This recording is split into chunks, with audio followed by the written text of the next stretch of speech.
Hello friends, welcome to my channel Champa village recipe. আমি আশা করছি আমার পুরো ইউটিউব ফ্যামিলি আপনারা সবাই ভালো আছেন। আমরাও সবাই ভালো আছি। আজকে একটু অন্য রকমের রেসিপি বানাতে চলেছি। পুরো ভিডিওটি অবশ্যই দেখুন, কেউ স্কিপ করবেন না, সঙ্গে থাকুন। আমার পুরনো বন্ধুদের অসংখ্য অসংখ্য ধন্যবাদ, যারা আমার পাশে সবসময় রয়েছেন, আমাকে সাপোর্ট করছেন। নতুন বন্ধুদের কাছে বিশেষ অনুরোধ, চ্যানেলটিকে সাবস্ক্রাইব করে পাশে থাকবেন। আসুন তাহলে এবার কিচেনে যাই, রেসিপিটি শুরু করি। আজকে আমি এই লাউ নিয়ে নিয়েছি। লাউয়েরই একটি অন্য রকমের রেসিপি শেয়ার করব। কেউ স্কিপ করবেন না, পুরো ভিডিওটি অবশ্যই দেখুন। প্রথমেই আমি এই লাউটিকে ভালো করে ধুয়ে নেব। ভীষণ মজাদার একটি রেসিপি, সঙ্গে থাকুন। আমি এই লাউটিকে বেশ ভালোভাবে এইভাবে ধুয়ে নিচ্ছি। প্রথমেই লাউয়ের এই মাথাটিকে আমি এইভাবে গোল করে কেটে নিচ্ছি। এইভাবে আমি কেটে নিয়েছি। এবার আমি এগুলোকে ছুলে নেব। এগুলো আমার খুব সুন্দরভাবে এইভাবে ছুলে নেওয়া হয়ে গেছে। এবার আমি এগুলোকে কেটে নেব।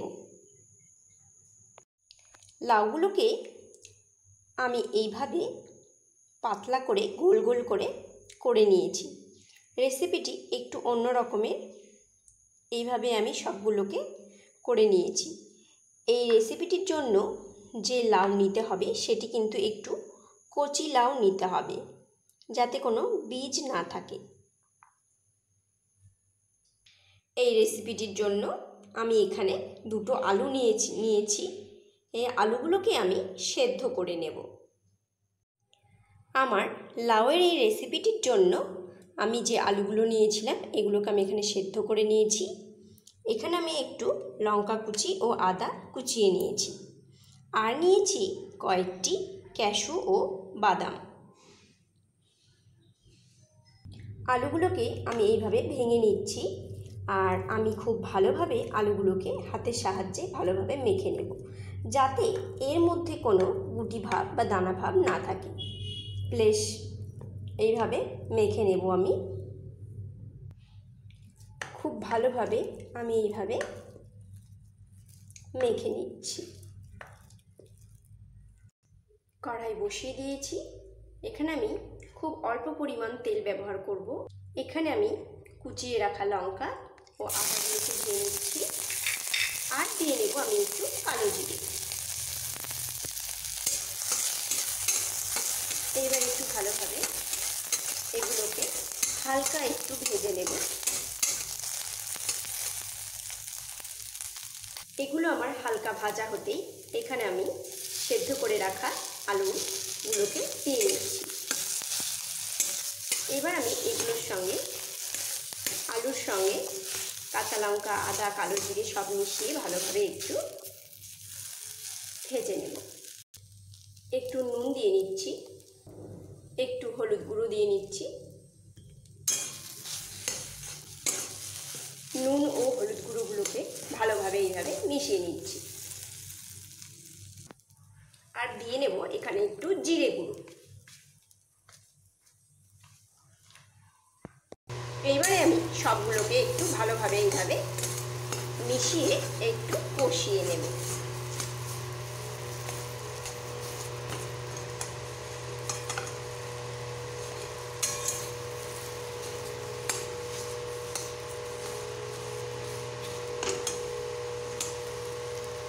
এটি আমার বেশ হয়ে গেছে। এবার এটিকে আমি নামিয়ে নেব। আমি যে ক্যাশুগুলো নিয়েছিলাম, ক্যাশুগুলোকে আমি এইভাবে গ্রেট করে নিয়েছি। আর আমি যে বাদামগুলো নিয়েছিলাম, বাদামগুলোকে আমি সেমভাবে গ্রেট করে নিয়েছি। এই আলুগুলোতে আমি এখন গ্রেট করে রাখা ক্যাশুগুলোকে দিয়ে নিচ্ছি, আর বাদামগুলোকেও দিয়ে নেব। আমি এবার হাতের সাহায্যে এগুলোকে বেশ আরও একটু ভালোভাবে এইভাবে মেখে নিচ্ছি। আমার লাউয়ের রেসিপিটির এটি আমি পুর এইভাবে বানিয়ে নিচ্ছি। এটি যেহেতু আমার সম্পূর্ণ নিরামিষ রেসিপি, সেই জন্য আমি এখানে পেঁয়াজ রসুন কিছু অ্যাড করছি না। আপনারা চাইলে পেঁয়াজ রসুনও অ্যাড করতেই পারেন। এখানে আমি একটি পাত্র নিয়ে নিয়েছি। এখানে আমি একটু বেসন নিয়ে নিচ্ছি। আমি এখানে একটু বেসন নিয়ে নিলাম। বেসনের সঙ্গে আমি এখানে একটু চালের গুঁড়ো অ্যাড করছি। এখানে আমি একটু হলুদ দিয়ে নিচ্ছি, হলুদ গুঁড়ো, আর দিয়ে নেব একটু আমি নুন, স্বাদ মতো নুন। আর এখানে আমি কিছুটা পোস্তদানা দিয়ে নিচ্ছি। এইবার এখানে আমি একটু জল অ্যাড করছি। জল অ্যাড করে আমি এইভাবে মিশিয়ে নেব। সবগুলোকে একসঙ্গে বেশ ভালোভাবে আমি মিশিয়ে নেব। একটু করে মেশাবো আর দেখব আমার আরও জল লাগবে কি না। এটিকে আমি বেশ ভালোভাবে এইভাবে মিশিয়ে নিয়েছি। চাইলে হাতের সাহায্যেও মিশিয়ে নিতে পারেন। এখানে আমি যে লাউগুলোকে গোল গোল করে রেখেছিলাম, এবার আমি সেগুলোর উপরে প্রথমে একটির উপরে এইভাবে পুর দিয়ে নিচ্ছি। পুর দিয়ে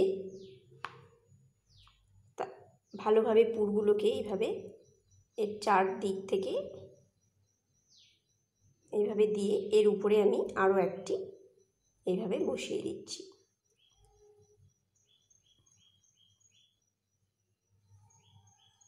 এইভাবে আমি একটি রেডি করলাম, বাকিগুলোকে করে নেব।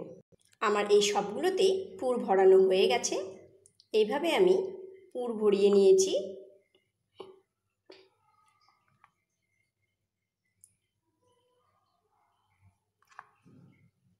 এদিকে আমি কড়াতে তেলও দিয়ে দিয়েছি। আমার তেল গরম হয়ে গেছে। এখানে আমি যে বেসন দিয়ে ব্যাটারটি বানিয়ে নিয়েছিলাম, প্রথমে এর ভেতরে আমি এইভাবে এটিকে মাখিয়ে নেব, নিয়ে আমি তেলে ভেজে নেব।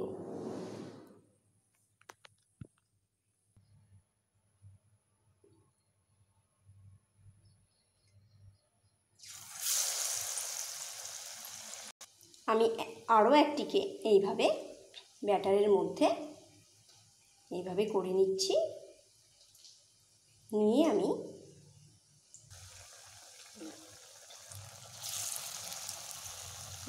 তেলে ছেড়ে দিচ্ছি।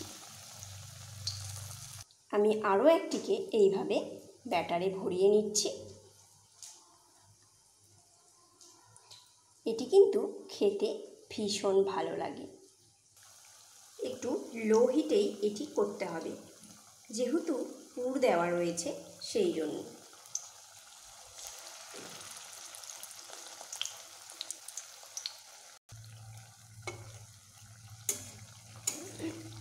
এবার আমি এগুলোকে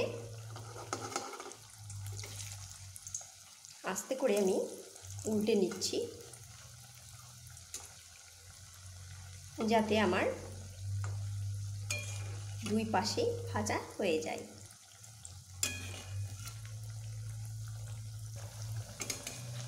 বাকিগুলোকেও আমি আস্তে এইভাবে উল্টে দেব।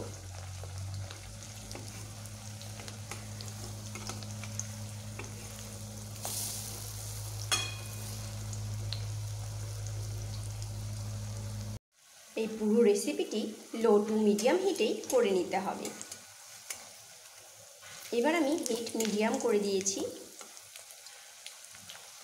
প্রথমের দিকে আমি লো রেখেছি এই জন্য, যাতে এর ভেতরটা খুব ভালোভাবে হয়ে যায়, কাঁচা ভাব না থাকে, সেই জন্য। একটু টাইম দিয়ে ভেজে নিতে হবে।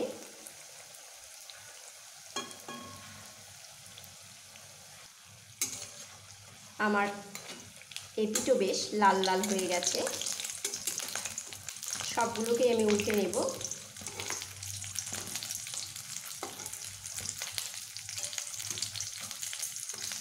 খুব সুন্দরভাবে এগুলো হয়ে আসছে।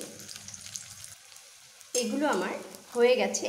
বেশ লাল লাল দুদিকে। এবার আমি এগুলোকে তুলে নেব।